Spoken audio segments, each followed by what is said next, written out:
പ്രധാനമന്ത്രി നരേന്ദ്രമോദിയുടെ നേതൃത്വത്തിൽ ഇന്ന് വിളിച്ചു ചേർത്ത ക്യാബിനറ്റ് യോഗം new national sports policy approve ചെയ്തിട്ടുണ്ട്. അതായത് പുതിയ കായിക നയം അപ്രൂവ് ചെയ്തിട്ടുണ്ട്. ഇനി അതിൻ്റെ പാർലമെൻറ്റിൻ്റെ അപ്രൂവലും കാര്യങ്ങളും കൂടെ മാത്രം കിട്ടിയാൽ മതി. ക്യാബിനറ്റ് മിനിസ്ട്രി അത് അപ്രൂവ് ചെയ്തിട്ടുണ്ട്.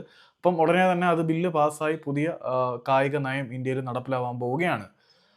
അങ്ങനെ ഇരിക്കുമ്പം ഇതിന്റെ ക്രെഡിറ്റ് അടിച്ചു മാറ്റാൻ കുറെ ആളുകൾ ഇറങ്ങും. കല്യാൺ ജോബെ പോലെയുള്ള ആളുകൾ ഞങ്ങൾ താണ്ട് ഇന്ത്യൻ ഫുട്ബോളിനെ രക്ഷിക്കാൻ വേണ്ടി കൊണ്ടുവന്നതാണ് എന്ന് പറഞ്ഞ് ക്രെഡിറ്റ് എടുക്കാൻ വരും. അങ്ങനെയൊന്നുമല്ല. 2036 ഒളിമ്പിക്സ് ലക്ഷ്യം വഹിച്ചുകൊണ്ട് ഇന്ത്യയിൽ വേരുകളുള്ള വിദേശത്ത് താമസിക്കുന്ന അത്ലറ്റുകളെ ഇന്ത്യൻ നാഷണൽ ടീമിന് വേണ്ടി പ്രതിനിധീകരിക്കുന്നതിന് യോഗ്യരാക്കാൻ വേണ്ടിയിട്ടുള്ള നടപടിക്രമങ്ങൾ ഇന്ത്യൻ ഗവൺമെന്റ് സ്വീകരിക്കാൻ പോവുകയാണ് എന്നുള്ളതാണ് ഇതിന്റെ ഒരു രത്ന ചുരുക്കം.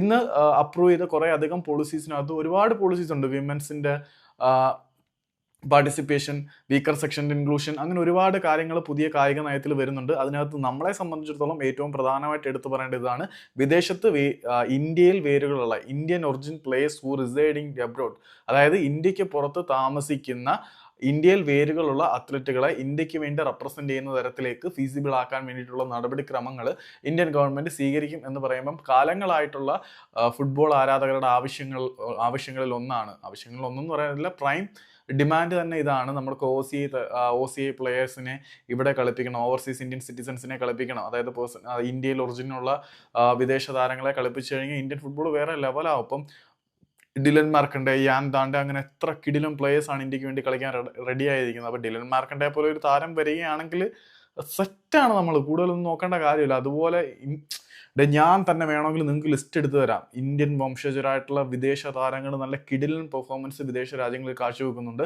അവരെ എടുത്ത് ഇന്ത്യൻ നാഷണൽ ടീമിൽ ഇട്ട് കഴിഞ്ഞാൽ ഇപ്പോഴുള്ള പെരുമ്പാടുകളെയൊക്കെ ചവിട്ടി പുറത്താക്കി അവരെ വെച്ച് തന്നെ നമുക്ക് ടീം സെറ്റാക്കി മുന്നോട്ട് പോകാൻ പറ്റും. ആ ഒരു തരത്തിലേക്ക് കാര്യങ്ങൾ വരുന്നുണ്ട്. 2036 ഒളിമ്പിക്സ് ലക്ഷ്യം വെച്ചുകൊണ്ടാണ് ഗവൺമെന്റ് ഇത്തരത്തിലൊരു തീരുമാനത്തിലെത്തിയത്. ഏതായാലും ഈ ഒരു തീരുമാനം ഗവൺമെന്റിന്റെ ഇനിഷ്യേറ്റീവാണ്. അല്ലാതെ നമ്മുടെ കല്യാൺ ജോബെയൊക്കെ നാളെയോ മറ്റന്നാളോ വല്ലതും പോസ്റ്റ് എടുത്തുകൊണ്ട് വരും, താണ്ട ഞാൻ നേടി എന്നും പറഞ്ഞു. അവർക്കൊന്നും ക്രെഡിറ്റ് കൊടുക്കേണ്ട കാര്യമില്ല. കേന്ദ്ര കായിക മന്ത്രാലയം 2036 ഒളിമ്പിക്സ് ലക്ഷ്യം വെച്ചുകൊണ്ട് നമ്മളുടെ മെഡൽ ടാലി കൂട്ടാൻ വേണ്ടിയിട്ട് ഇന്ത്യയിൽ വേരുകളുള്ള വിദേശ അത്ലറ്റുകളെ ഇവിടെ കളിപ്പിക്കാൻ ആഗ്രഹിക്കുന്നതിന്റെ ഭാഗമായിട്ടാണ് ഇത്തരത്തിലൊരു നിയമനിർമ്മാണം ഉൾപ്പെടെയുള്ള കാര്യങ്ങൾ വരുന്നത്. ഏതായാലും ക്രെഡിറ്റ് ആരെടുത്താലും നമുക്ക് പ്രശ്നമില്ല. നമ്മളെ സംബന്ധിച്ചിടത്തോളം സന്തോഷമുള്ള കാര്യം തന്നെയാണ്. ഏതായാലും ഇന്ത്യൻ വംശജരായ വിദേശ താരങ്ങളെ ഇന്ത്യക്ക് വേണ്ടി കളിപ്പിക്കാനുള്ള തീരുമാനം. ഇനി ഇവരെയൊക്കെ ഇന്ത്യക്ക് വേണ്ടി കളിപ്പിക്കാൻ കൺവിൻസ് ചെയ്യേണ്ട ഉത്തരവാദിത്വം ഓൾ ഇന്ത്യ ഫുട്ബോൾ ഫെഡറേഷന്റെ തലപ്പത്തിരിക്കുന്ന കല്യാൺ ജോബെ പോലെയുള്ള ആളുകൾക്കുണ്ട്. ആ ഒരു പണിയെങ്കിലും മര്യാദയ്ക്ക് എടുത്തു കഴിഞ്ഞാൽ, അപ്പം ഞാൻ ഏകദേശം 36 താരങ്ങളുമായിട്ട് ചർച്ച നടത്തി